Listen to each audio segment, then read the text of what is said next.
What's up, Garage Goons gang? It's your boy Tyler, and you're watching the most trash show on YouTube, Garage Goons. Today, I just want to talk to you guys about a couple of things I've been thinking about, and it's a fragrance video again, but I'm not going to be reviewing a fragrance for this video. I'm just going to be talking about if you are new to fragrances and you want to start a collection, here's what I would say, and learn from the mistakes I made and don't make the same, ones I already made. And that is this. A few points. Okay, so for one, think about your budget. The number one thing that gets lost because you have all these 20-year-old, 18-year-old, whatever kids on TikTok and YouTube reviewing $500 fragrances, making it seem like that's normal. Listen, some of them have really successful YouTube channels that they built up for years, right? And other ones have rich mom and dad paying for this shit, okay? So don't feel like you're lame or whatever if you can't, even if you're a grown-ass man, or a woman, whatever, and you're looking to get into fragrances, because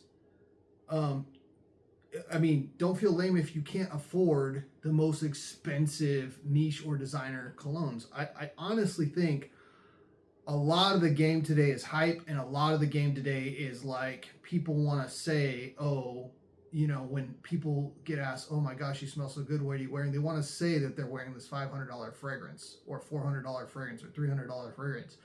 When the reality is, listen, try to put your ego and pride aside. You know what I mean? Like, there's no reason why, if your goal is to smell good and your goal is to start a collection, that you need to start with the most crazy expensive thing. Because here's the other caveat to that.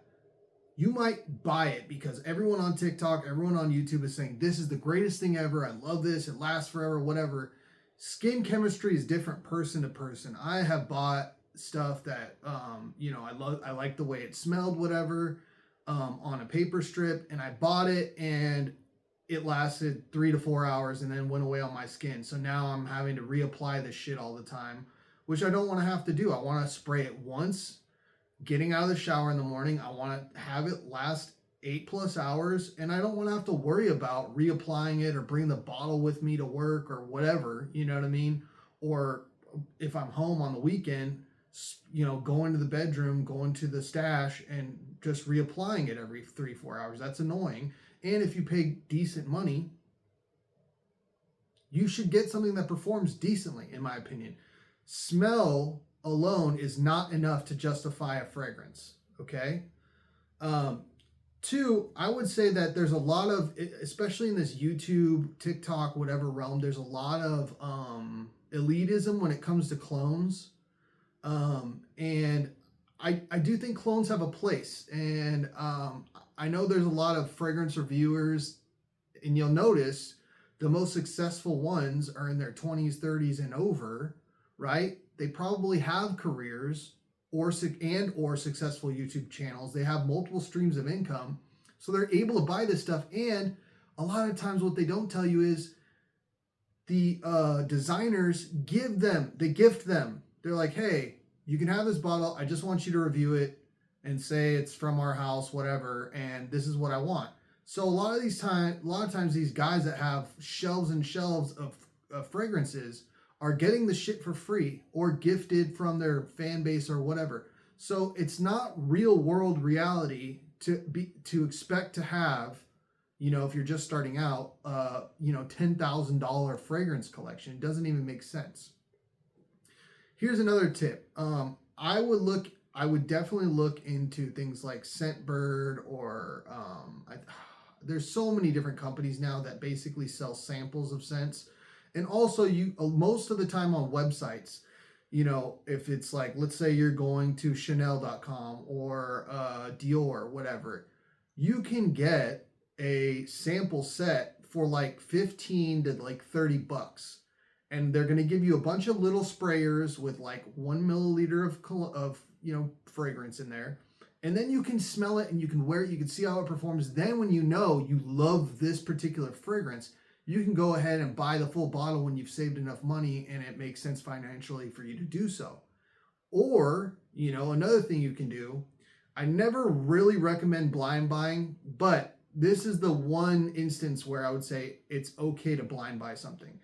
If you tried a designer or niche fragrance and really like it, but it's just out of your budget, and you go on YouTube, you do your research, and everyone is saying they found a clone that is just as good, performs just as strong, smells like the real thing, and enough people are saying, then at least you're informed enough to say, okay, well, I'm not going to get a tester of this Middle Eastern house because they don't always offer decants and testers of Middle Eastern clone brands.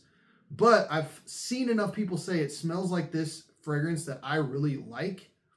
And so now I'm going to buy the clone version of it. And if anyone asks, who the fuck cares? Listen, at the end of the day, right? It's cool if it's one thing if you're going to start a YouTube channel because people want to see the bottles, they want to see the caps, they want to see the sprayers, they want to see the presentation. But if your goal is to just go out there and smell good, there's nothing wrong with having a collection that's mostly clones or dupes or inspired by fragrances, okay? There's nothing wrong with getting some Lattafa, getting some French Avenue, getting some Dumont. There's nothing wrong with that. They make great fragrances. And just so you guys know, I mean, a lot of the perfumers that are making these really, really, really expensive fragrances, okay, they are selling it not necessarily based on ingredients for price point, meaning it's essentially that they have a name already, like Jean-Paul Gaultier or Creed or Xerjoff or one of these expensive brands, Initio, whatever. They know they can get away with this crazy price tag because they have the cachet behind it. You know what I mean? The clone houses aren't the ones creating the scent profile. They're taking it, they're copying the homework. But hey, if all the answers are the same and you're going to also get an A on the test, hey, to me, listen, I have a really big wide variety of both clones, designer, and a couple niche, okay? But like, I have no problem if I see enough reviews, and you'll see this on my channel. I just did a review on a really great clone of Louis Vuitton Imagination. I don't have a problem rocking a clone. I don't have a problem buying Lattafa Assad instead of Dior Sauvage Elixir. Like, I'm not trying to spend $200 on something that like I can literally get an identical twin to that, smells just as good for like $30. You know what I mean? The presentation is going to sacrifice. The bottle's not going to be as good, but the performance, how you smell, and listen, little white lie never hurt anybody. If somebody says, "What are you wearing?" "Oh, I'm wearing Sauvage Elixir." Done. Nobody's going to know. No one's going to go to your house and check your fucking closet or wherever you keep your clones and verify that. They're going to be like, "Oh yeah, I know what that is. That's Sauvage," So that's another thing that I would say. And here's the main thing I would say, okay? You need to wear something that you like. Don't get caught up in hype. If somebody says something is lame, if someone says something is played out or whatever, I did the research, and on a daily basis, about 25% of men, at least in the United States, wear cologne. So you'll be a 1 in 4. You know what I mean? And then it says 50% of men in the United States wear cologne periodically, meaning from time to time. They don't wear it every day. So if you're trying to start this collection and want to get a scent that is your daily driver and wearing and makes you feel good when you wear it, you have to like it, because ultimately it's going to be on your body, on your skin, and it's got to make you happy. A compliment only goes so far if you can't stand the fragrance or if it's not your favorite. you shouldn't be wearing it for other people's validation, because you're going to have days where people smell it, think you smell good, and they won't say anything to you. You know what I mean? So that's another aspect of it. And then you're going to see a million different videos on performance. Okay. There is a hack to performance. Some stuff is just the concentration's not there, or the types of oils they use dissipate faster than others, and your skin chemistry is going to play a factor. One hack to it is, listen, don't have the same amount of sprays for every single cologne you put on. Okay. There's a certain scent that I love. It's by Offnon. It's called 9 a.m. 9 a.m. Dive. And I bathe in that shit, bro. I spray that all over my body, because I know no matter what I do, the best I'm going to do is get like 6, maybe 7 hours out of it. And if I just did my normal 4, 5, 6 sprays, that shit is going to be gone in like 4 hours. Okay. It's my go-to for a gym scent, because look, I'm going to go there. I'm going to get sweaty. I'm going to get grimy. And then I'm going to rinse off. So I only need to smell good for like an hour, you know, or 2 maximum. So it's a great gym scent. There's different scents for different occasions. Here's another thing I would suggest. Everyone's taste is going to be different, but also understand that climate and situations matter when you're wearing cologne. Now, there's certain brands that the masses have accepted as what we would call blue fragrances. Now, this is a generalization, so not 100% of the time, but most of the time, I think if you're a guy and you're starting a cologne collection, your first fragrance should be a blue fragrance. What is a blue fragrance? It doesn't mean the bottle needs to be blue. It doesn't mean the color of the liquid inside is going to be blue necessarily. A lot of them are, but what it means is that it's supposed to be a versatile fragrance. Something that you can wear year round, whether it's the coldest days in winter or the hottest days in summer. It's going to work, and it's not going to be dead in winter where no one can smell it because it can't cut through the cold, and it's not going to be choking people out, making people want to jump out of the car when it's a hot summer day when they're driving with you, because you put on some like gourmand cake chocolate heavy fucking tobacco fragrance that's just killing people in summer. You don't want to do that. You want to be fresh in summer. Okay. But typically blues are aquatic, usually, not always, fruity, but they lean towards citruses, typically, minty sometimes, and they use a lot of C notes, and some of them can be green like grass. But basically everything I'm describing is a fresh scent. Fresh cut grass, fresh cut lemons, fresh cut grapefruit, fresh cut oranges, fresh cut pineapple, fresh sea breeze, that type of stuff that invigorates. It's supposed to be a cool scent, not something that's warm, because it's warm outside already. You want to balance it out, right? So that's what I would say. And if they're good, they cut through and they still smell good. Listen, smelling fresh year round is great. Like if all you want to do is smell fresh, do that year round. Like there's a lot of really popular blue scents. YSL Myself, Acqua di Gio Perfume, Acqua di Gio Profondo, the original Acqua di Gio. You can even get super cheap Nautica Voyage. A lot of people talk shit on Nautica Voyage, but I think it's absolutely fine to smell like really fresh, aquatic with cucumber and mint. I think it's fucking, that was my go-to gym scent before I bought Offnon 9 a.m. Dive. And I honestly need to get that back in the rotation because it's just too good to be sitting on the shelf collecting dust. I would suggest starting with a blue. Now, if you really just want to get gourmandy fragrances, just understand, okay, that in summer, you really, really, really need to be conscious of, am I going to be indoors? Is it going to be hot where I'm going? You don't want to choke anyone out, okay? So that's another thing to take into consideration. Also, okay, I honestly think that you should save money for something you really like instead of getting a bunch of things that are just okay. So, for example, you might watch YouTube and you might say, oh, this Lattafa is cheap and that Lattafa is cheap and that Lattafa, I'm going to get all these scents or Armave or French Avenue. I'm going to get all these dupe brands or these cheaper brands and I'm going to have a whole collection. That's fine if you really like it. If you really like the scent profile, I honestly think that's a great way to start. And then over time, you can save a little money and say, okay, now this is my nice cologne. This is my expensive one. I only wear this on certain occasions. But I honestly think you're going to be more happy if you save for that one fragrance, that one that just you went into Ulta, you went into Sephora, whatever. You ordered this tester fragrance line thing, and they gave you a whole bunch of scents, and you fell in love with this one, and it's really expensive. Save for the one, because I promise you, you're going to be so much more proud and happy that you have this one scent. And you can make that your signature scent. You can make that your daily wear, and you're gonna fall in love with it, and it's gonna feel like something special rather than just like a pile of meh.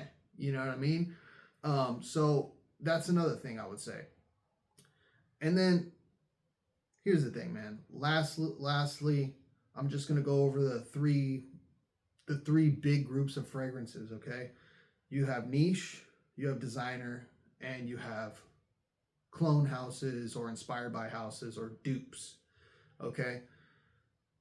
Niche brands are usually the most expensive, and that is because they don't have the funding or the backing by designer brands like Gucci, Louis Vuitton, Prada, Dior,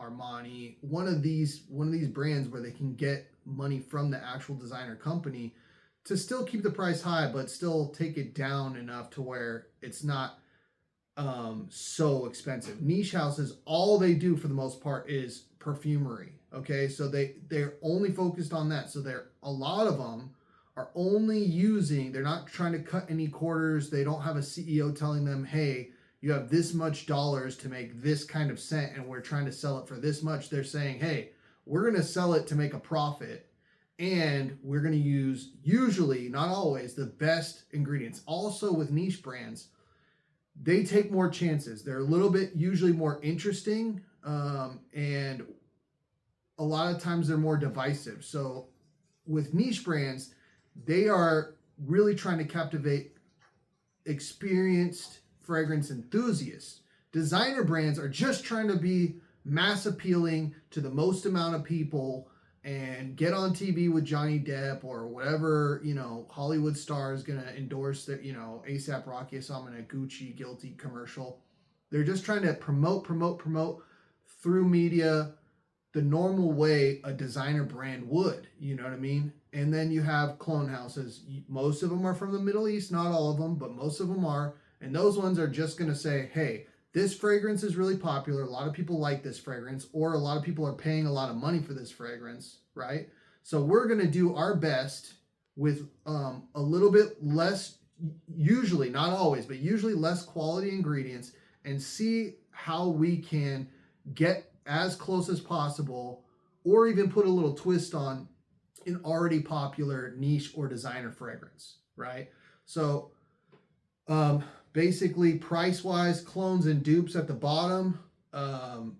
Designers are going to be in the middle, but designers can get up there too. Like Louis Vuitton is a designer brand, but they make $400 bottles of fragrance. And then you have niche houses that can go from anywhere from a couple $100 all the way to thousands of dollars. So,